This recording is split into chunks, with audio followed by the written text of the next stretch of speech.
Yo, what's going on, everyone? It's your boy Yhug. Before we get into the video, first and foremost, all praise to the Lord Jesus Christ, the Most High. Hope y'all are having a blessed day or night whenever you're watching this. But yeah, as y'all can see by the title, this is mistakes that I made as a small YouTuber that you should avoid. The reason why I made this video is because I've had my YouTube channel since I was like young, but I haven't really started taking it seriously since, like, I would argue 2 years ago, maybe mostly last year and this year. And here are, like, I feel like there's a lot of mistakes that I've made so far that I've learned from that have sort of stunted my growth, and I want to share with others for them to avoid and not follow in these same mistakes. They're not in any particular order, but they're all, I believe, each equally as important as one another, and a mix of all of these can lead to like a disaster of a YouTube channel, which I feel is sort of what I have. So let's get into it. The first thing I want to talk about is not having a proper channel branding. What does that mean?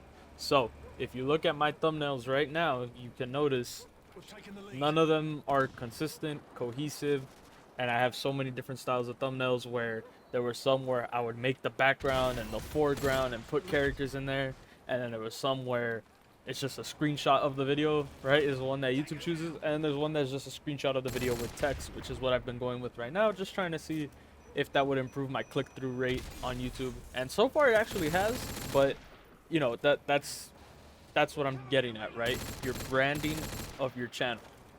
First of all, if you look at my profile picture and my banner, they don't correlate, and I do feel like this is somewhat of a problem. But you know, it's like my profile picture is Kevin Garnett, my banner is my name with one of my favorite mixtapes over it because I don't know why.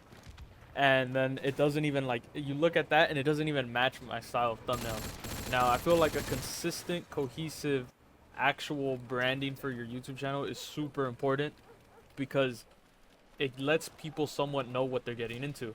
This also ties in to the whole thumbnail thing.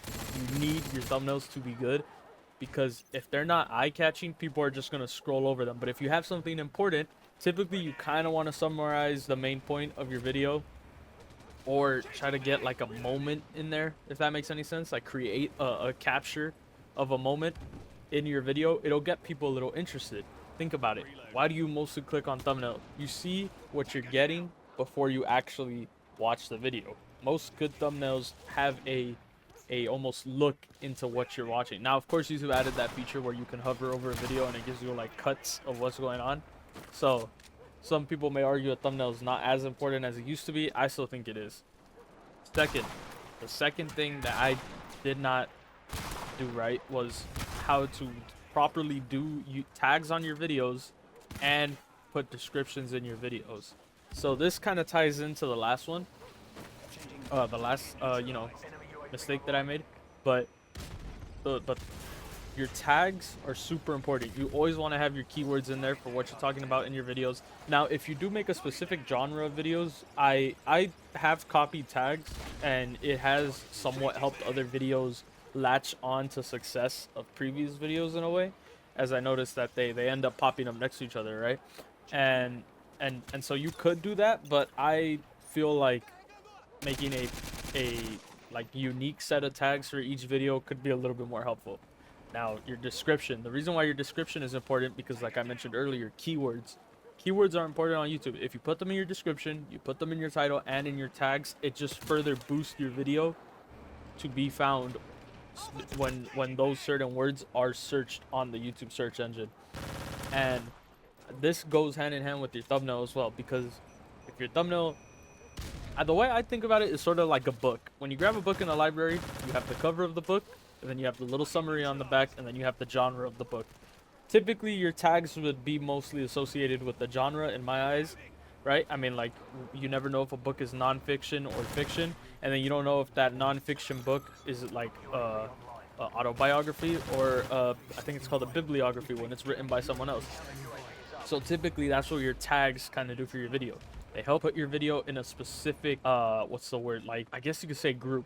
Yeah, group. And then your description is that little summary on the back of a book. kind of want, you don't want to give too much of your video away, because then people are just going to read the description and then, you know, dip. And also you don't want your description to be too long to where people are like, dang, when is this person going to shut up, you know? But typically you want your description to be a good summary, have all the keywords, and it helps boost your videos, I guess you could say, like, appearance, if that makes sense. And then obviously your thumbnail is the neat package that makes people actually interested and want to click on it. Because let's be honest, if a book has a boring cover, 9 times out of 10, most people aren't going to reach for it. Now, of course, some people will be intrigued, but not everyone will. Okay, next, this is one of the bigger ones, not finding a niche. If you look at my channel again, it's mostly just random content. I just uploaded whatever I thought it would work, and it was brought to my attention actually recently that I've been uploading too much of everything, and that's sort of just it makes the content not be cohesive, it convolutes it, and it sort of alienates certain audiences. So you want to find a proper niche, you want to find a specific type of videos you want to do, and you want to find the proper audience. You want to have to think like your audience, and you have to make videos that you would want to watch. That, to me, is what I've noticed is the most important one. And that is the biggest mistake I've made. Alright, the next one is not promoting my channel enough. So, TikTok, Instagram, Twitter. If you have all of these 3 things downloaded and you're not promoting your channel, delete them. Because honestly, you have no use for them except for like maybe socializing with your friends.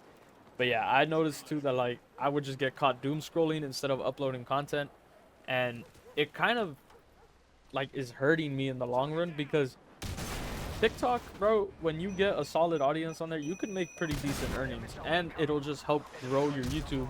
Your YouTube could help grow your TikTok, and same thing with your Instagram and Twitter. You can use it to grow your other platforms. I've been seeing my friend do that recently, as he's been getting a bunch of hit tweets and he's been promoting his YouTube channel under there. That's the main thing I've failed to do.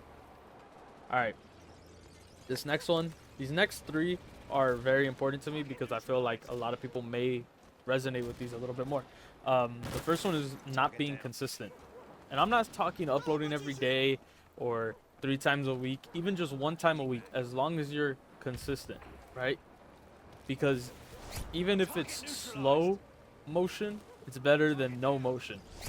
I know y'all see what I did there, but anyways, yeah, the point is you gotta just be consistent, man. You gotta do it consistently. That's the main thing I fail at and have failed at, and I killed my momentum, and in a way I kind of killed my YouTube channel for a bit. All right, the next thing is choosing quantity over quality. So my montages, I would always drop them despite, even if an edit was rushed or it didn't look good, and I would just drop them just the way they were. And the reason why, because I was like, I gotta drop a video, and it's good. This is gonna tie in perfectly to the next one, by the way.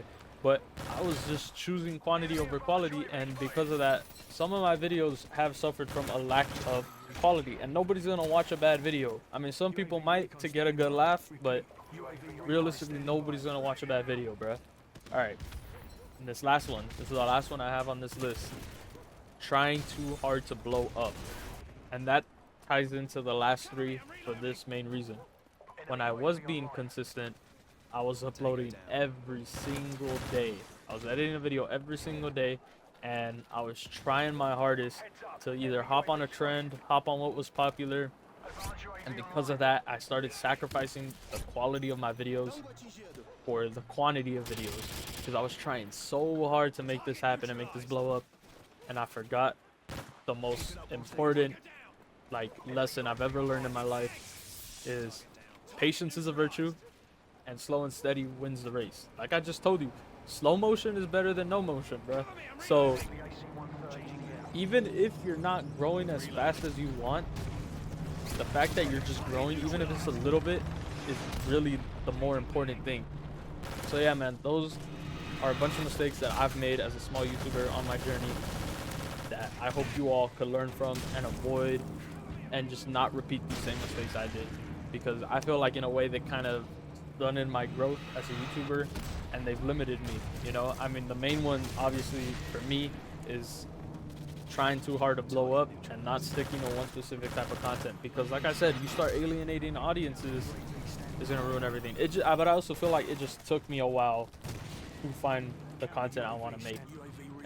But yeah, my point is, please do not repeat these same mistakes. I feel like y'all should search up how to not do these, pretty much, like how to get proper channel branding, how to do tags and descriptions, how to find a niche, how to properly promote your channel, and then you got to figure out what works the best for you when uploading, so that you can upload at least once every week. And you got to remind yourself to choose your quality over quantity, and don't try to force anything. It'll come naturally. Your videos will blow up naturally when your time is up. When it is time for you to come up, it'll happen, trust. So with that being said, I hope you all enjoyed the video. This was a sort of fun one for me to make. I haven't done a video like this, so I hope you all enjoyed. If you like it, go ahead and leave a like, go ahead and subscribe. If there's any feedback you want to give, I'm welcome to it. I hope to see you all in the next video. Peace be with you. I'm out.